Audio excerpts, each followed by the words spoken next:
Welcome to another Wheel of Time video. In this video, I'm going to be going over some stuff that I missed in that 1 hour video I made about the 11-minute sneak peek. This one's not quite as long, but it's just a few things that I missed or had more further thoughts on or wanted to respond to some things people said in the comments. Yeah, so that's what this is. Spoilers in this video. Hard spoilers for book 4. Definite hard spoilers for book 4. I am going to say as well, the vague spoilers through to the Gathering Storm. So that's pretty far. I talk around it. I'm recording this instruction after, or instruction. I'm recording this introduction after having recorded the video. So I talk around something that happens in book, is that 11? The Gathering Storm? Or 12? I don't know. Whatever book the Gathering Storm is. So I don't know if you'll catch it at that yet, but just beware. If you are wary of spoilers, bye. But if not, let's get into this video. Let's be nerdy with Let's Be Nerdy. Let's be nerdy with Let's Be Nerdy. So we're going to begin with this walk through the halls, and we see our groups of Ajas. There's the whites there. We see some yellows in the distance. I think there's a group of blues up there. And in the forefront, there's 2 reds. And it just struck me as interesting that this is the only group that we see where there's not, it's not just one Aja together. The one person who's with them is a gray. And a gray, the grays are diplomats. They are negotiators. So it makes sense to me that grays would be breaking the boundaries of the Aja. Now it kind of ruins things that there's a blue walking over there too, but it just struck me as odd. Every other group is exclusively one Aja. This is the only one. And yeah, it's a gray. I mean, and a blue, but still, just go with me here. The gray. Now, in my first breakdown video, I talked about how that shot of Alana walking through and giving that smile to Liandrin, knowing what was about to go down, was one of my favorite shots. This is also one of my favorite shots. Okay, I'm going to move myself over here. This lady is one of my favorite people ever. That smile that she's giving right there is right after Siuan has accused Liandrin of being Black Aja. Look at her. She's just like, what? Oh my God, this is the most exciting thing that's ever happened. She wants popcorn. She's in it for the drama. She's so excited. Even as things progress, she's just got this blissful look. I'm calling her the auntie. I want to call her emo because she looks like a Korean auntie to me. She's my emo, and I love her so much. She's my favorite. Just look at her. I imagine going to her quarters or room or whatever you would call it. Is it quarters? I don't know. Her room after this, obviously after the explosion and the shredding happened, it's a little chaotic, but after that's where all the good goss is. She's got all the good goss, and I love her. Now, this isn't something I quite so much missed. It's just I didn't talk about it. It was so fun, when I was going through as slow as I could possibly go through and not get distorted frames and whatnot, to see this. They shield her. They shield her here. And you can tell, that is weaves of spirit. White is spirit. It goes into her. And it goes into her the shielding that we saw on Moraine in season 1, kind of. It's a little different. But it's just definitely a shielding. It's really cool because the colors and the weaves and everything, and there's a visual language that they're using that they're being really consistent with, and it's fun to watch. So in the books, every Aja has specialty weaves. The only one I remember is the blues. The blue, I don't know if they tell us others. I mean, obviously the yellows have healing or whatever, but the blues have an insect weave or something. And Moraine uses it on land in New Spring. I don't remember, but whatever. I think they've taken that in the show and given us a Black Aja specialty weave, because all but one of the Black Aja sisters use this weave, which I'm called in my save files the spinny wheel of death. Just spin that wheel. So we got this blue sister who uses it. And then I think the next clip is going to be the yellow. That's the first weave she uses. Joya, of course, uses it. And Jane uses it. The only Black Aja sister two Black Aja sisters that we don't see use it are Liandrin and then the white lady. So yeah, this I guess is a Black Aja specialty week. So last weekend, bunch of my friends got to go to London and see the first episode with a bunch of the cast. Okay, I'm very, very happy for them and not at all jealous. I really want to go, but it's expensive. Anyway, anyway, whatever. They got to see this, and Matt Hatch, after he did a live stream after, where he's just talking about the experience, and they only talked about the first 11 minutes because obviously they don't want to spoil the rest of us peasants who didn't get to watch. But one of the things he talked about was how good linking looked, and he was comparing it. I did this too in my brain. I compared it with the linking from season 1, but I forgot. In my brain, the only linking I compared it with was in episode 8 of season 1 with Emelisa. Not Amathera, I said the wrong name, Emelisa, and that linking. But there's another linking scene from season 1, and he talked about how much better this looks than that linking, and he specifically was talking about the hand motions and the choreography. And so I went back and looked, and I just wanted to point something out. Look at the hand motions Liandrin does here, and then I'm just going to show you the choreo from season 1 here. Everybody's doing that with their hands. So there's a visual language. Again, they're being consistent. They changed it. It definitely looks better. It's not as slow, and it's definitely not as dramatic. Although Liandrin was being pretty fucking dramatic in that moment. I mean, she's always pretty dramatic. But they're still doing that same hand-crossed hand motion that we see here with Liandrin here that they did in season 1. And I just think that's cool. They made it look better. I think part of that is the special effects having gotten a serious upgrade. It's also faster. They're also not doing it in unison or staggered or whatever. It doesn't come across quite as much like choreo, but it's the same action. Okay, this is sad. You know, I talked about that yellow who I loved, who's my favorite auntie. I'm just going to move myself. Is that her? Is that her? Because there are 3 yellows. One of them was Black Aja. One of them we saw Healing Swan, and I think she's like over there. This is the 3rd one. I don't want my auntie to be dead. Emo, don't be dead. Don't be dead. She could just be passed out, right? Tell me she's just passed out. Okay, so I think the shot that made everybody who watched it and all the reactions that I've seen so far go like fully shocked was the bisection of the brown that I am still taking personally. Think you could see. I'm just going to move myself over here. Look, that is a bisected torso right here. That is a bisected torso. But I think that's also a bisected torso. I think there are 2 bisections that happen. So yeah, secret second bisection is what I call this clip. Okay, I did actually talk about this in my first breakdown, but I didn't show the clip. I want to emphasize this just because it hit me so hard watching this 11 minutes. What use are warders in a power fight? Look how quick, I've slowed this down. They had no chance. Like, what were they going to do? Like, against the one power, what do warders do? And again, I think this does not bode well. We know that Maxim survives somehow, but what were Ivan and Maxim going to do in that last standoff fight? Like, what? But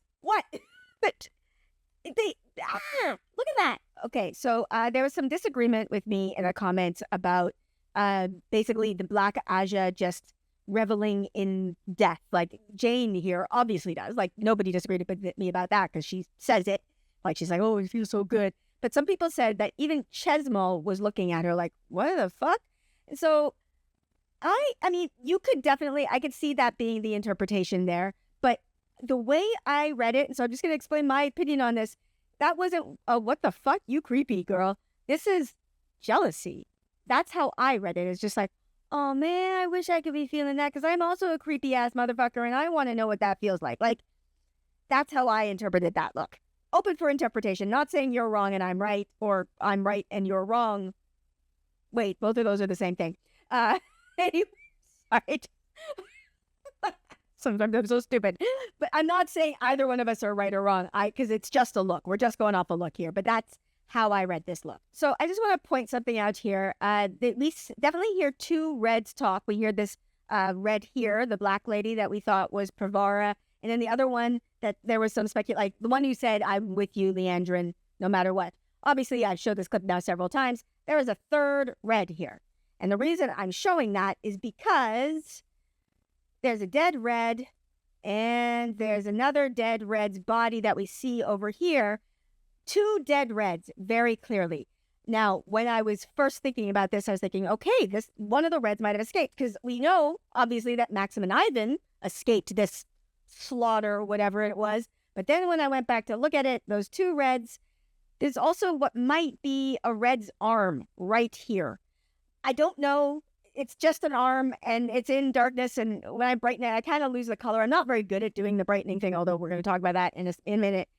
But that might be good. Like, I'm not Lauren from Unraveling the Pattern, but basically is what I'm saying. He's much better at doing those sort of things. But that might be the third red arm, which is sad. So this is obviously the final scene from the trailer. They're out in the streets. And when I was watching it this time, or one of the times, I started just paying attention to the people in the background, and it made me laugh. Again, it gives to that Western vibe. All the people running away when they see the gunslingers come out. Except, like, it made me wonder how often the Aes Sedai come out. Like, are they freaked out just because they're seeing Aes Sedai in the streets? Is it because they're covered in blood? Like, some of them run so quickly. I don't know how they've seen that they're covered in blood, especially from, like, this distance. I don't know. Like, there's that woman. See that woman there behind? She's looking at their backs and then running away. Is it just that their Aes Sedai are out of the tower, and if they're coming out of the tower, that means shit's going down? Or do they just have really bad aura? Like, I don't know. But I love it, because it does add to, like, that vibe that they're definitely going for, of the, gunslinger standoff here. But I don't know. It just struck me as interesting. The Malevolent Seven. We know this is the blue Aja sister. That's Naomi. That's Jane there, Liandrin, and Chesmal. There's just 2 here that we don't know. And I'm just pointing that out. Like, book readers, we know. Tons of Black Aja. There's going to be tons left in the tower. Some of them notable, some of them not. But I'm, again, curious to note if non-book readers are going to catch this and put this together. We did not see 2 of those women. That means that there could be a Black Aja that we still didn't see, who are still left in the tower. Again, we know that there are. Just curious when I'm rewatching non-readers, whether they put that together. All right, now we get to the Varen portion, and you're wondering what this has to do with Varen. Well, look at this door. That's the door into the hall. When I was doing the costume breakdown video, we were looking at, well, I'll show you just a sec, this poster of Varen, and we were wondering what that door was behind her. And if I go back to the door here, I've tried to do the brightening and sharpening thing. I'm pretty sure it's just the door to the hall.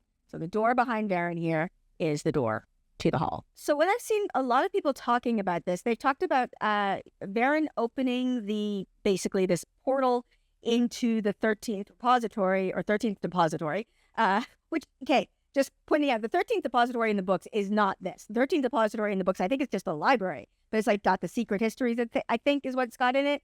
It's not this. This is just like storage is in the bowels of the tower. It does have security on it, but that's not it. But anyway, people have talked about this as an illusion. The wall is an illusion, and like maybe Mat will fall through the illusion.